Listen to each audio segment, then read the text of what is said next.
Cold drink, अब मैं क्या ही बोलूं, इसे तो देखकर ही दिल को ठंडक पड़ जाती है। लेकिन हमेशा की तरह हमें सच्चाई भी तो जानना है। आज हमारे इंडिया का ये हाल है कि जब भी कोई खुशी का मौका होता है या घर में कोई गेस्ट आता है तो हम उसे सबसे पहले ठंडा पिलाने की ही बात करते हैं। फ्लावर पॉट ठंडा मतलब कोका कोला। हाँ भाई, वही ठंडा जो आप सोच रहे हैं। कोल्ड ड्रिंक बनाने वाली कंपनी के एडवर्टाइजमेंट का हम पर इतना ज्यादा असर हुआ है कि जब भी ठंडा का नाम आता है तो हम इन्हीं भाई साहब के बारे में सोचते हैं। लेकिन क्या आपने कभी सोचा है कि जिसे आप ठंडा समझकर पीते हैं वो शरीर में जाने के बाद आखिर करता क्या है?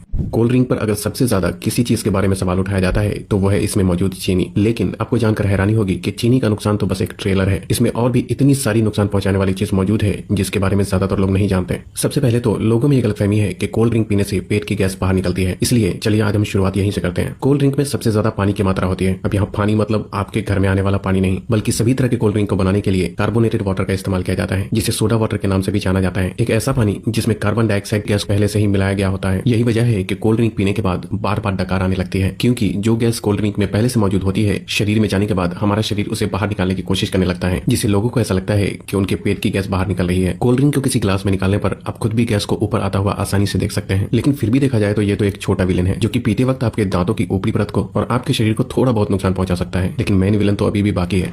कोल्ड ड्रिंक एक ऐसी चीज है जिसमें पचाने लायक कुछ भी नहीं होता, इसलिए ये छोटी आंच से होकर सीधे खून में पहुंच जाता है। एक 500 ml की कोल्ड ड्रिंक में लगभग 40 से 50 ग्राम चीनी मौजूद होती है, जो कि ऐसे देखा जाए तो 10 से 12 टीस्पून के बराबर होता है। जब इतनी चीनी एक ही बार में हमारे शरीर में जाती है तो हमारा शरीर इंसुलिन नाम का हार्मोन बहुत ज्यादा मात्रा में रिलीज करने लगता है, जिससे कि डायबिटीज जैसी बीमारी होने का खतरा भी बहुत ज्यादा बढ़ जाता है। चीनी हमारी आंतों में मौजूद अच्छे बैक्टीरिया को भी मारने लगता है, जिससे कि पाचन शक्ति भी धीरे धीरे कमजोर होने लगती है। जब खून में इतनी ज्यादा चीनी एक ही बार में ग्लूकोज के रूप में पहुंचती है तो हमारा शरीर उसे फैट के रूप में तब्दील करने लगता है। जब ये फैट हमारे लीवर में जमा होता है तो फैटी लिवर जैसी बीमारी और शरीर के दूसरे हिस्से में जमा होने पर व्यक्ति मोटापे का शिकार होने लगता है। लेकिन जिस तरह छोटी सी कोल्ड ड्रिंक की बोतल में 10 से 12 चम्मच के बराबर चीनी मौजूद होती है, अगर इतनी चीनी का कोई व्यक्ति एक ही बार में इस्तेमाल करता है तो उसे घबराहट सी महसूस होने लग सकती है। लेकिन कोल्ड ड्रिंक का इस्तेमाल करने पर ऐसा कुछ भी नहीं होता, क्योंकि कोल्ड ड्रिंक में एक और केमिकल का इस्तेमाल किया जाता है जिसे फास्फोरिक एसिड के नाम से जाना जाता है। ये केमिकल चीनी की मिठास को कम तो करता ही है, साथ ही साथ ये कोल्ड ड्रिंक को एक टैंगी टेस्ट प्रोवाइड करता है। बार बार कोल्ड ड्रिंक का इस्तेमाल करने पर उसमें मौजूद ये फास्फोरिक एसिड शरीर में कैल्शियम को एब्सॉर्ब होने से रोकने लगता है, जिससे कि शरीर में कैल्शियम की कमी हो जाती है और हड्डियां भी धीरे धीरे कमजोर होने लगती हैं। कोल्ड ड्रिंक में कार्बोनिक एसिड, सिट्रिक एसिड और फास्फोरिक एसिड ये तीनों ही मौजूद होते हैं, जो कि आपस में मिलकर एक स्ट्रॉन्ग एसिड बनाता है। इसलिए इसे पीते वक्त ये दांतों के संपर्क में आने पर धीरे धीरे उसकी ऊपरी परत को कमजोर करने लगता है। और इसकी कहानी यहीं खत्म नहीं होती। आपको क्या लगता है कि सिर्फ शराब या फिर ड्रग्स की ही लत लगती है? अगर आप ऐसा सोचते हैं तो बिल्कुल गलत सोचते हैं। कोल्ड ड्रिंक बनाने वाली कंपनी इतनी बेवकूफ नहीं है जो कि अपने शिकार को यूं ही जाने देगी। हाँ, एक बात और याद आई, कोल्ड ड्रिंक को सॉफ्ट ड्रिंक के नाम से भी जाना जाता है। सॉफ्ट सॉफ्ट बोल के लोग इसे इतना सॉफ्ट समझ लेते हैं कि उसे लगता है कि इसे पीने से कुछ होता ही नहीं, लेकिन ये आपकी भूल है। कोल्ड ड्रिंक में दो ऐसी चीजें मौजूद होती है जो कि धीरे धीरे बंदे को अपना दीवाना बना देती है। कोल्ड ड्रिंक में शुगर और कैफीन जब दिमाग तक पहुंचता है तो इससे डोपामिन नाम का हार्मोन रिलीज होने लगता है, जिससे थोड़ी देर के लिए बंदे की सुस्ती गायब हो जाती है और बहुत अच्छा महसूस होने लगता है। लेकिन अफसोस की बात यह है कि यह खुशी ज्यादा देर तक नहीं रहती। थोड़ी देर में ही बंदा पहले से भी ज्यादा थका हुआ महसूस करने लगता है। इसलिए अब दिमाग बेचारा मरता क्या न करता, फिर से वो थोड़ी देर की खुशी पाने के लिए बंदे को बार बार कोल्ड ड्रिंक पीने के लिए मोटिवेट करने लगता है, और इस तरह धीरे धीरे अच्छा खासा इंसान कोल्ड ड्रिंक की लत का शिकार हो जाता है। कोल्ड ड्रिंक में दो चीजें ऐसी भी होती है जिसमें कैंसर जैसी बीमारी पैदा करने की ताकत होती है। एक तो कोल्ड ड्रिंक को खराब होने से बचाने के लिए इसमें पोटेशियम बेंजोइड जैसे प्रिजर्वेटिव का इस्तेमाल किया जाता है, जो कि शरीर में जाकर बेंजीन बनाता है, और बेंजीन कार्सिनोजेनिक होता है जो कि कैंसर जैसी बीमारी को पैदा कर सकता है। आपको क्या लगता है, इसका खूबसूरत ब्राउन रंग भी बस यूं ही है? अब इसे कंपनी की मजबूरी समझे या फिर हम लोगों की बेवकूफी? जब तक कि कोई भी चीज देखने में अच्छी ना हो लोग उसे खरीदते ही नहीं। इसलिए सिर्फ कोल्ड ड्रिंक में ही नहीं बल्कि बहुत सारी चीजों में आर्टिफिशियल कलर का इस्तेमाल किया जाता है। कभी कभी तो लोग घर में भी कुछ खाना बनाते हैं तो उसमें कलर डाल ही देते हैं। शायद ज्यादातर लोगों को ऐसा लगता है कि जो रंगीन चीजें वो खाते हैं वो पेट में जाकर पेंटिंग बनाती है। नहीं तो भला कोई भी इंसान इतनी खतरनाक चीज को अपने खाने में कैसे डाल सकता है? ज्यादातर आर्टिफिशियल कलर कार्सिनोजेनिक होते हैं, जो कि शरीर में कैंसर जैसी बीमारियों को जन्म देने की ताकत रखते हैं। पीना ही है तो कुदरत के बनाए कोल्ड ड्रिंक पियो, कोई कमी नहीं है। ये टेस्ट में भी अच्छा है और आपके शरीर को भी फायदे पहुंचाता है। खैर, एक बात मैं क्लियर कर देना चाहता हूँ कि अब तक जो कुछ भी मैंने बताया है वो मेरा अपना ऑनेस्ट ओपिनियन है। बाकी आगे आपकी मर्जी है कि आपको क्या करना है और क्या नहीं।